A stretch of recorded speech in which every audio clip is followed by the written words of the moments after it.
So while people come in, I'll first give a quick introduction of what this is, who I am, and bring on our guest for the day. So welcome, this is Dig 3X. We're a media platform and we're digging into the human story. I'm Sierra, if you don't know. I founded this platform about a year and a half ago.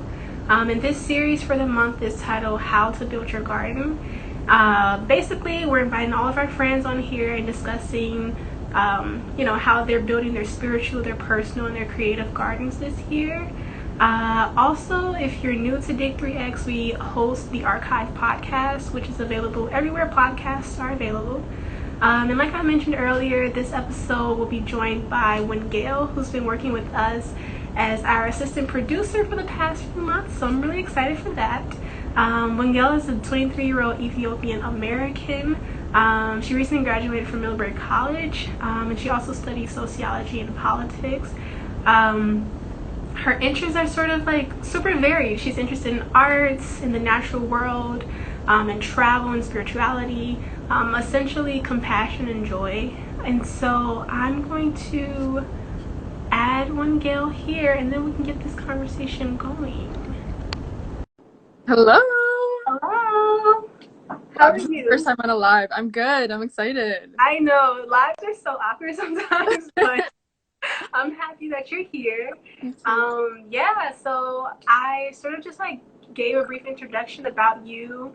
So how to build your garden. This is something that I've been thinking about for the past couple of months, especially with like last year being very hectic energy. And honestly, like every year, every day can be hectic, but last year was like a lot in a lot of different ways. And so I guess the first thing that I'm interested in for you is sort of like, how did you navigate last year? What were some things that you were able to find that empowered you or gave you some strength in a different way? Yeah. Well, the whole my year started off actually traveling, and so it was really exciting. I thought 2020 was going to be like an amazing year. My graduation was coming up. And possibly like moving somewhere else to like find a new job, and it was gonna be like possibly like one of the biggest years of my life. And then obviously the pandemic hit and plans had to absolutely be rearranged, and it was really helpful for me to just like slow down and accept things for what they were. I found myself reflecting a lot right before I had to leave Middlebury. I found myself reflecting about how it was that I had spent so much of my time there, and I could walk away saying, oh, actually, like this really sucks that we have to leave like right now before it's absolutely completed and before like all the big celebrations. But I'm so happy about how I spent my time here that I can walk away feeling like it's okay that I leave now. And that really instilled in me like, this the reminder to really live life like you don't know how long it's gonna last, and like how you don't know how long the things that you love and appreciate last. And so just really show up and really appreciate them. And then after leaving and being home, again, like really slowing down and accepting the gravity of all of this, accepting like the grief, accepting the stress, and not trying to be like productive during it or handle it the right way. Just really, if I needed to just like nap for a lot, I was like, okay, like that's what I'm gonna do today. If I had to just like watch a bunch of TV to like make me feel happy and like feel like I'm having some type of human like emotional interaction, like I'll allow myself to do that. And and just being really forgiving about what it was that I needed in this like really weird time, and making sure that I was compassionate to myself and others, and connecting with other people, because that was like really the thing that I think got us through. I feel like last year was a lot of like us having to allow us like give ourselves permission. That thread of like we can feel shitty today. Like that's we can feel great today, and that's okay. And really like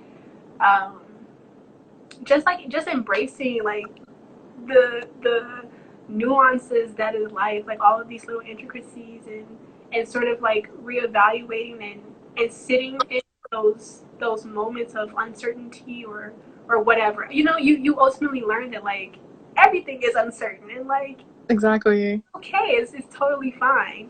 Um, Exactly. for you in these new stages, obviously you mentioned graduating college, which is like a major thing, and obviously it looked a little different, Yeah. and just so many other life milestones. What was it like, or I guess what has it been like, introducing yourself into these new stages, and how do you go about that process of entering these new chapters in your life? Yeah. I think I mentioned this before, but like I reflect a lot, and I honestly write down all of this like these like new life lessons I feel like I'm getting from either experiences or just like random like realizations, or just like intuition, and um, and I kind of like write little notes being like, okay, so I view this way now, and like this is my personal truth in my life now, and um, I take those seriously, and when I feel like I'm evolving, sorry, when I feel like I'm involved, but that I'm evolving, I um, I take those new lessons and really make them like kind of part of my new life, whether it's like how I'm interacting with people, how I'm interacting with myself, um, how I'm like living in my physical body, and just really say like, you know what, like, okay, maybe I was living like this before, maybe I believed this before, but like this is a new realization I've had, and I'm going to take it seriously. And yeah, does that make sense? Mm-hmm. Yeah, for sure. It's a lot of like breaking down. If Yeah.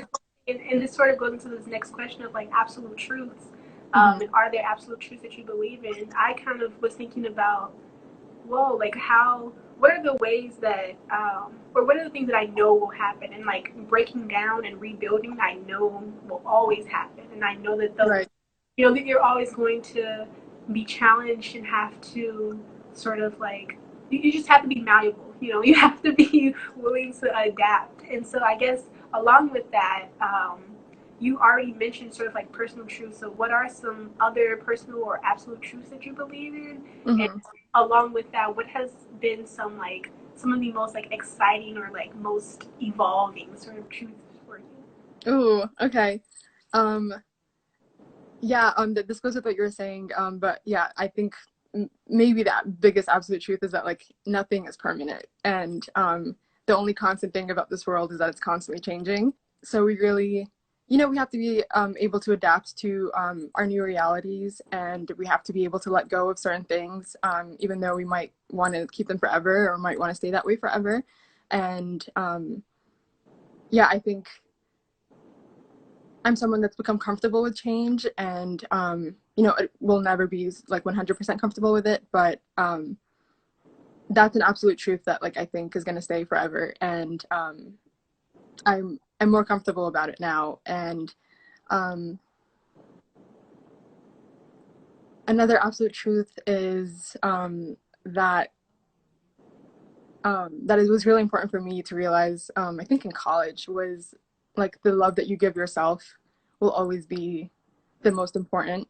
And I think it's really important to absolutely like seek love in friendships and family and relationships, but you have to make sure that like you are in love with yourself, and and know how to be alone, and know how to listen to your desires, and know how to feed to feed yourself the things that you need.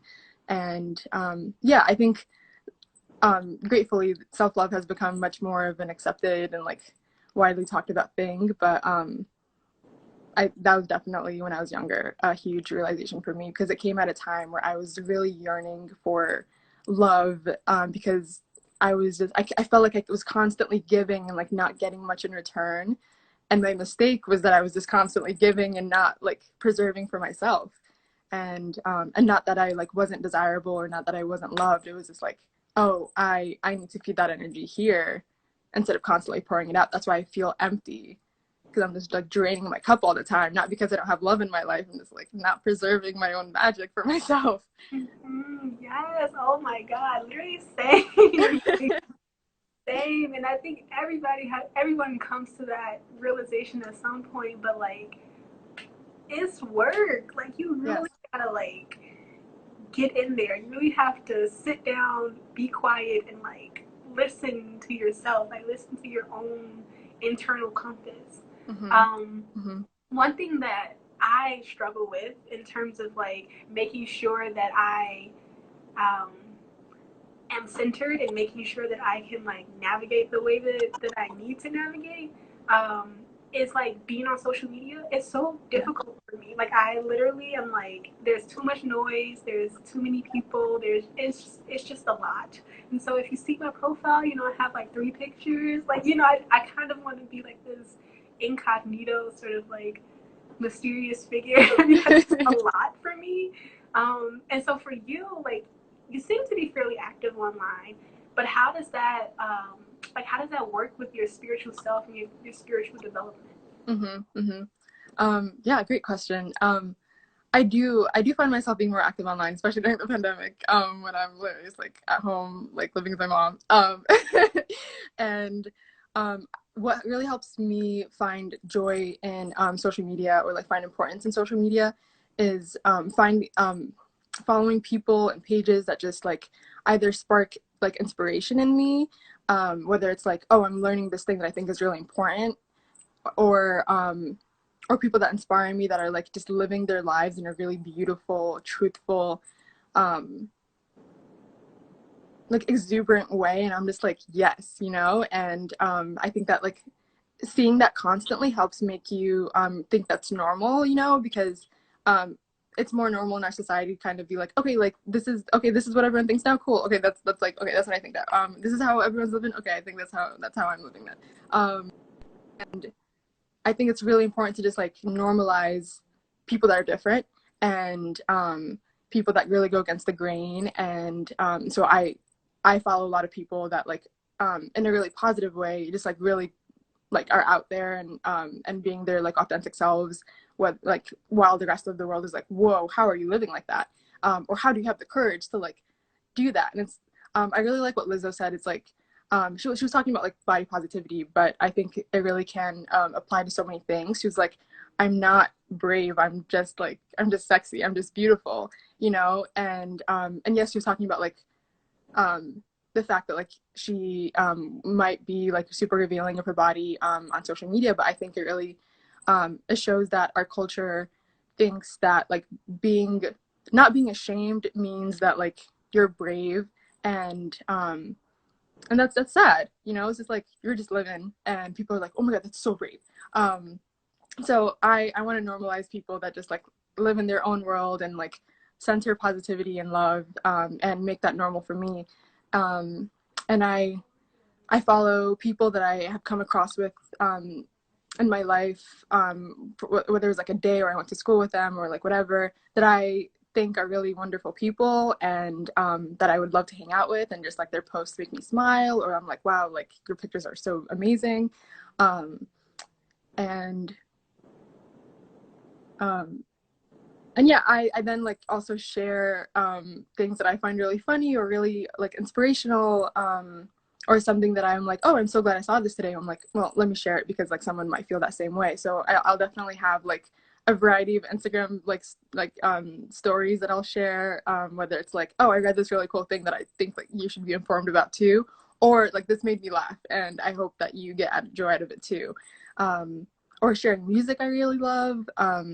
Yeah, so it's work, and you constantly have to like purge when you're like evolving, into your new self.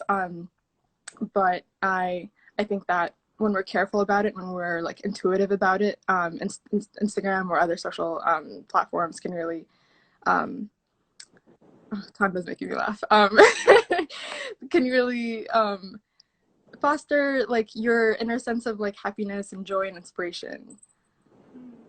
I do want to invite, if anyone has questions or anything like that, feel free to throw them in the chat and we'll ask them. But yeah, for sure. All of those things, and yes, always that constant evolution, that constant just like wanting to be better and wanting the world to be better, and would rather put that out than, you know, anything else.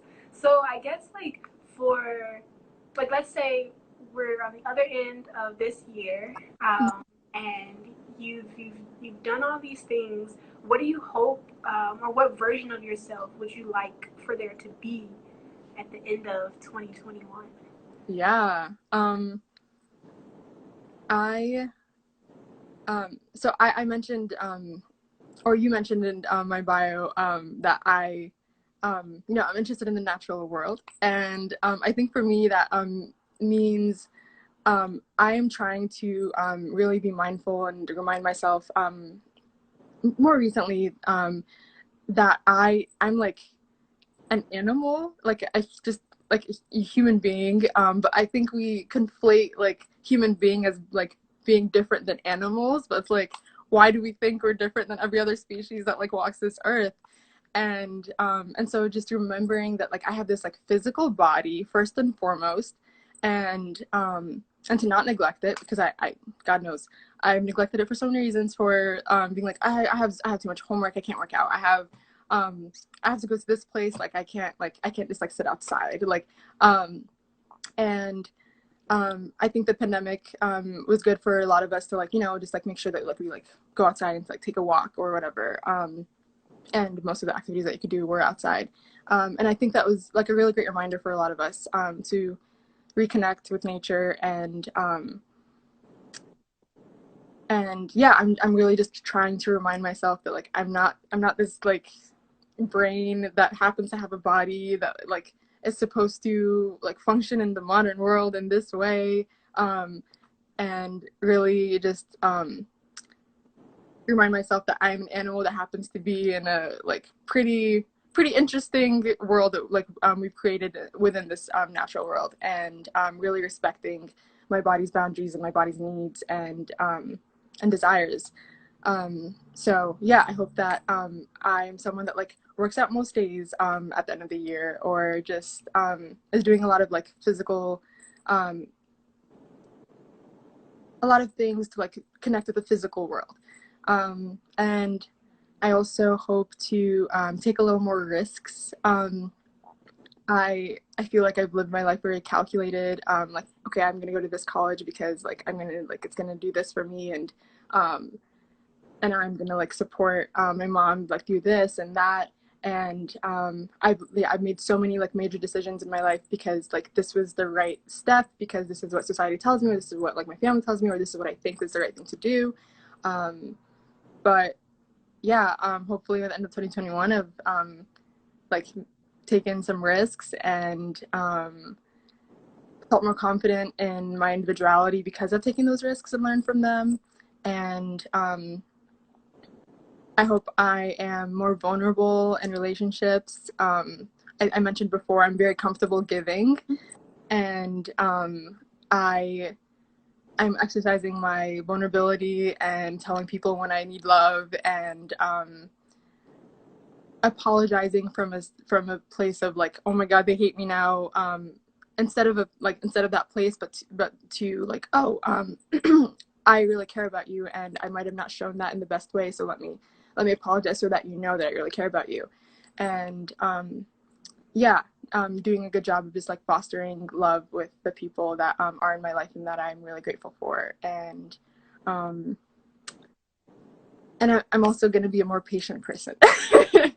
That's something else I'm also trying to foster. You know, just it's important to realize what you want in life, and work for them in whatever aspect of life that is, but also to know that like you could be doing everything right, but it might not come exactly when you think it'll come, and it might not manifest exactly in the way that you think it'll manifest, or yeah, when you think it will manifest. So there's really that saying, patience is virtue, is so real. And I think, yeah, I'm gonna put it out there that I'm gonna be a more patient person by the end of this year, and just really be patient with my blessings.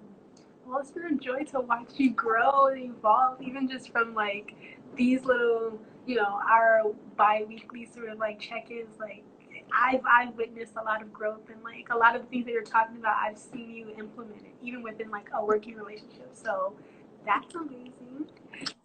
We It's have such questions. So one of them is there any book that you've read that has made a great impact or changed your way of thinking? I like that. Okay, so Kahari Blue, my really good friend, he sent me a book called Emergent Strategy really recently. I've only read the beginning, like 15 pages of it or so, but it's already like, yes, yes, yes, yes, yes, I believe all of this. And I think that might be helpful. And also a book, a collection of poetry by Naira Waheed called Salt. That was so influential for me in my journey with self-love 3 years ago, and I highly recommend the book and her poetry. Yeah. Nice. There's another question. What does actually taking care of yourself, your body and mind look like for you? And yes, we can put those titles somewhere. Yes, yes, yes. All right. Okay, so all right, physically, I'm vegan. I think a lot of people know that. And I really loved nurturing myself with really great plants. Like I eat fruits and vegetables every single day, and I make sure to drink like the liquid that I drink the most is water. And yeah, I'm very mindful of what I put into my body, and I feel good about that health wise, and I feel good about like the fact that like it's having a great impact on the environment and like animals. So it makes me feel spiritually good to know that I am like taking care of my body well, but also being mindful of like how it's affecting the rest of the world. And I I rest. I am not hard on myself when I like don't want to do anything one day, and just want to stay in and like enjoy TV shows I really love, movies, music, and whatever. I think rest is really, really important. Um, I'm I'm very conscious of the energy I let into my life. I am very conscious of the people that I talk to on a regular basis. I'm very conscious of the things I consume, and all of that like really affects your energy, and I think for me as a very sensitive person to energy, whether I don't know if I'm an empath or like a highly sensitive person, that's like I've been watching videos about like what that means, and I think it definitely resonates. And so I really have to be conscious of like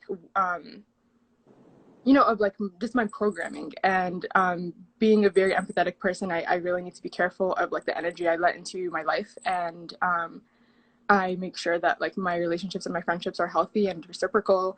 And again, that's always going to be work. Like you're not like, okay, cool, I've found those people now. Like there's that. You're always going to have to work on your friendships and your relationships, and my family relationships.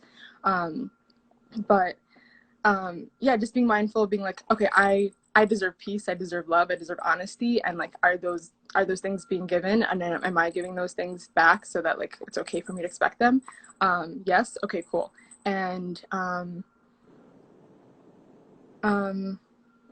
and I think self-care, a really important thing for me in self-care is also allowing my like inner child to like have the things that she loves, whether it's, I mentioned this before, it's like watching TV shows and movies, like that. I loved doing that as a kid. And um, maybe you love coloring, maybe you love like making playlists. I love making playlists. And so just like whatever it is that makes you just absolutely joyful, and it's not attached to like, it can be like what you want to do professionally or like what you want to do with other people. It's just like those things that you love to do, and or like getting your favorite like little pastries or like foods at a restaurant. Just like those things that like just spark like childlike joy, and being like I'm gonna give myself that, like, and making maybe even a schedule for it, being like I'm gonna like dance to music I love like once a day or like 5 times a week. I am gonna schedule a call with this friend that makes me really happy, like x amount of times a week. And yeah, a very long way of saying be mindful of the things that make you happy and be intentional about like making time for them and allowing yourself to like indulge in them. Obviously, don't be careful about indulgence, but Yeah, I think that the secret, or maybe not so secret, thing to life is all those things. Like those things are what makes you. Um, I don't want to say marketable because that sounds really like kind of gross a little bit, but like all of those things and engaging in things that really make you happy is what makes you like. It's what makes you. You know, it's yeah, as simple as that. It's what makes like the experiences that you have worthwhile, the people you interact with worthwhile, like life in general worthwhile. So yeah, mm-hmm. it's to do Yeah, all of that. absolutely. Like we are the things that we do, and we are the things that we love. So like, if you're ever just like in a place where you're like, I don't know like who I am, just go back to like the things that you like just really loved enjoying, and they'll kind of like provide the answers. And I don't know, yeah, keep you in yourself. Okay, we're back. Well, we were just gonna get to the last question, unless anyone else has a question that they would like to ask. You can put that in the chat. But I guess you've really sort of like touched on this in a lot of different ways. We'll ask it more succinctly. So, how are you building your garden this year? Yeah, I I am building my garden through making sure that I'm not comparing my garden to anyone else's garden. I'm setting my own vision for my garden and going at it slowly. I mentioned patience and just like being patient about all the blossomings, all the blessings that will come. Um, I am prioritizing joy, as I said, making time for it, and I am keeping myself informed and connected to the things that I really care about, and to the worlds that I care about, and kind of staying connected to like those respective communities. I am making sure to remember I'm a physical like being, and to honor that, and all of the needs that come with that. And I am staying connected to the people that are kind to me, and I'm making sure that I'm kind to the people that I appreciate being in my life, and having those, and just taking personal relationships seriously, friendships, family relationships, whatever it may be. I'm gentle with myself on bad days, whatever bad day may be, whether it's like I don't do this thing that I like hope to do, or like I wasn't my best self and I was interacting with this person, and just like trying to be gentle about my with myself and forgiving and just do better next time. I am open and vulnerable to when I need help and love, trying to be more vulnerable. And I decide what's important to me. I decide what's integral to my life, and then I kind of like create a healthy detachment to anything that doesn't fit in that. I think that, yeah, it's really easy to get caught up in such a virtual and connected world. Like I have to care about this, and I have to care about that, and I have to care about that, and I have to care about this, and I have to do this, and I have to do that. And absolutely, like be mindful of like your like impact on the world, but you can't save the whole world. You can't do everything that you might have wanted to do all the time, and just, yeah, like learn what it is that like you really want to focus in on, and who you really want to be, and don't let outside voices get in the way when it's people that don't really like that aren't important to like your central people. And yeah, just create a healthy detachment to the things that you've decided are not like your in your atmosphere and in your little garden. Yes. Well, thank you so much. I'm really excited. I'm happy to have had you on here. I'm happy to have you a part of Big X and really just like, I love this. I love you. You? answer the question, yes, this will be saved and you will be able to watch this later. This will also be posted onto our YouTube and our podcast. So it'll be on Apple Podcasts, Spotify, I think like Stitcher, wherever podcasts are available, you can listen to it there. And yeah, so this is our first episode, and our next couple of episodes will be hosted by Wengel. So please come back next week, the week after, to hear her conversations. We're also doing a playlist. So the extended playlist will be available at the end of the month. But after each episode, we'll feature like a little highlight of a song that's on our playlist that we really enjoy, which will be on our Instagram page. So after this, be sure to look out for that. And again, thank you so much, Wengel. I'm so grateful for you. Sarah, you are a light in my life. So grateful for you, and this is so much fun. Everyone, if you're not listening to the podcast, like you must, they're amazing, and I'm just so honored to be part of your creative prospects and friends. Thank you so much. Talk to you soon. Okay, bye. Have a great Sunday, everyone.